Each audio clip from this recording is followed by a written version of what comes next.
Welcome back to The Explainer. Thrilled you're joining us today because we're jumping straight into one of the biggest, most exhausting challenges of living in our digital age. You know that feeling of being just completely flooded by news, hot takes, and opinions coming from literally every direction? Well, if so, you're in exactly the right place. Today, we're exploring an explainer on a concept called the power of the intellectual pause. It's this absolutely fascinating look at the paradox of information versus thought. So let's just get right into it. Think about it like this. For almost all of human history, we were dealing with a massive scarcity of knowledge. Getting your hands on information was the real struggle. Books were rare, they were incredibly expensive, and ideas, they traveled so slowly. You lived, you worked, and you died knowing pretty much only your immediate surroundings. Fast forward to today, and we're dealing with the exact opposite. It is a literal explosion of information. We've got real-time global connectivity right in our pockets. I mean, never before could we witness global events unfold live or pull up centuries of philosophy in 2 seconds flat. We're casually chatting with AI in our living rooms. But despite all this, something really counterintuitive has happened. We've become richer in information, sure, but somehow we're actually poorer in thought. It's wild, but our access to raw data has totally outpaced our human ability to sit down and actually reflect on it. Section 1. The information paradox. So how in a world did we get here? How does having more data lead to less profound thinking? Well, it boils down to speed. Somewhere along the line, we completely stopped treating thought as a journey, a slow, deliberate discovery, and we turned it into a sprint, a high-stakes race. The modern world doesn't really ask us to quietly understand things anymore. It demands that we react, immediately. Every headline, every election, every conflict, it's like society's yelling at us to pick a side and post a moral judgment right this very second. But here's the thing. Philosophy has actually been warning us about this trap for over 2 millennia. Take Socrates, with his famously simple statement, "I know that I know nothing."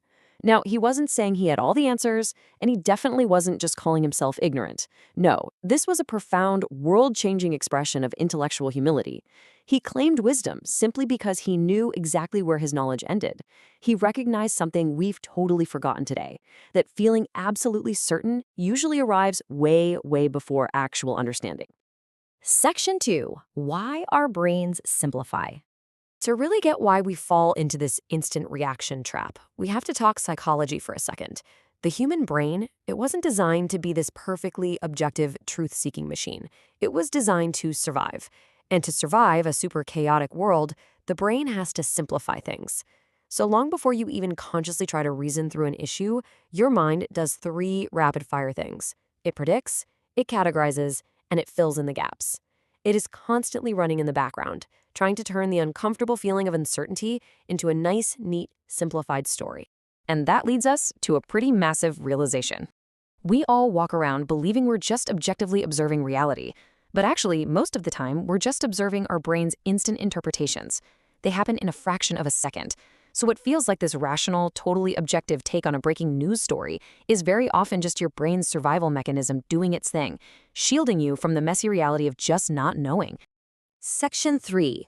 When belief becomes identity. Okay, let's layer on some sociology here, because our brains don't just do this in a vacuum. We live in a highly structured social world. Think about it. Your language, your family, your education, nationality, religion, the exact media you consume, your friend groups, that is a massive, overwhelming web of external factors quietly building your framework of meaning. A lot of the beliefs we fiercely defend as our own independent, original thoughts, they were actually pre-shaped for us long before we ever consciously signed off on them. Because of all that deep, invisible conditioning, we almost never stop to ask, wait, why do I actually believe this? Instead, society pushes us straight into defense mode. We instantly ask, how do I defend what I already believe? We go on the offensive to protect the exact framework our community and our media algorithms built for us. And guys, this takes us to a really dangerous place. Just look at the culture today. Thinking has basically become synonymous with identity.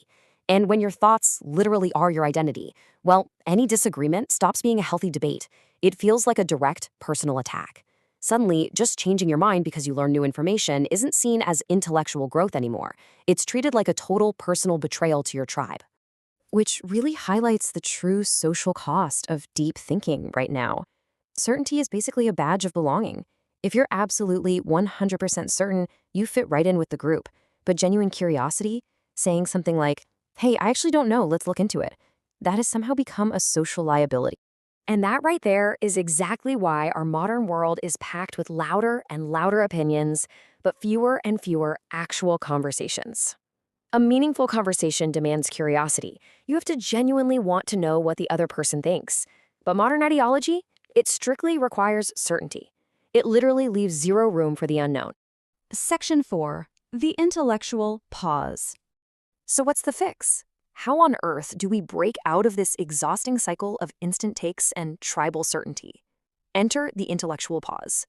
Now, this isn't just pausing before you speak or even pausing before you act. It is a crucial, deliberate pause before you interpret. It's this brief moment where you actively refuse to confuse an event with the instant little story your biological instincts just whipped up about it. It is the discipline of delaying certainty. And to do it, you have to force yourself to ask the exact questions your instincts are screaming at you to avoid. The whole thing starts with a bit of internal interrogation. Next time you see a crazy breaking headline or a provocative post that gets your blood boiling, just stop and ask yourself, what do I actually know? Strip away the assumptions, strip away those rapid-fire predictions your brain just handed you. Try to isolate the bare, undeniable facts of what is truly known in that exact second. From there, we move to step 2 of the pause. You ask, okay, which part of this conclusion comes from actual evidence, and which part is just my identity talking? This one is tough, but you have to actively untangle the hard facts from those pre-programmed tribal allegiances we talked about earlier. You've got to recognize when you're reacting as an independent, rational thinker versus just acting as a loyal member of your specific group. And finally, we hit the deepest, most challenging question of the intellectual pause. Am I putting in the actual work to understand reality, or am I just defending a narrative that already feels comfortable to me? I know, it's a brutal mirror to look into. But the beauty of this is that any belief that can actually survive this kind of rigorous, honest questioning, it stops being just a flimsy opinion. It transforms into true, solid knowledge. Because true knowledge is incredibly robust. It absolutely survives questioning. In fact, it welcomes the interrogation. Ideology, on the other hand, it only survives by avoiding questions entirely. And honestly, this reveals the true, totally forgotten purpose of philosophy. Philosophy isn't here to just hand us neat, ready-made answers. It exists to teach us how to stay intellectually free from these rigid ideologies that demand our blind certainty. So the absolute key takeaway here is this. We live in an attention economy, where literally everything, every app, news channel, every little ping on your phone is ruthlessly fighting for your brain space. In this world, the rarest resource is no longer information. Information is cheap, it is everywhere. No, the rarest resource today is reflection. Actively practicing the intellectual pause isn't just a good habit. It's a profound act of intellectual courage. It's the courage to sit with unanswered questions. We seriously need to rethink our modern definition of intelligence. The highest form of intelligence isn't the ability to digest a headline and blast out a hot take faster than the next guy. It's the ability to pause long enough to actually think for yourself. Look back at history. It has rarely been changed by the people who reacted the fastest. It has almost always been changed by the people who understood the deepest. I want to leave you with one final thought today. Think about your own digital routine. Later today, when you open your phone and that algorithm serves you up something perfectly designed to trigger your outrage or demand your instant loyalty, how will you react? Are you gonna race to certainty, or will you have the courage to take the intellectual pause? Thanks so much for joining me for this explainer, and I seriously challenge you, try to bring just a little more reflection into your world today. See you next time.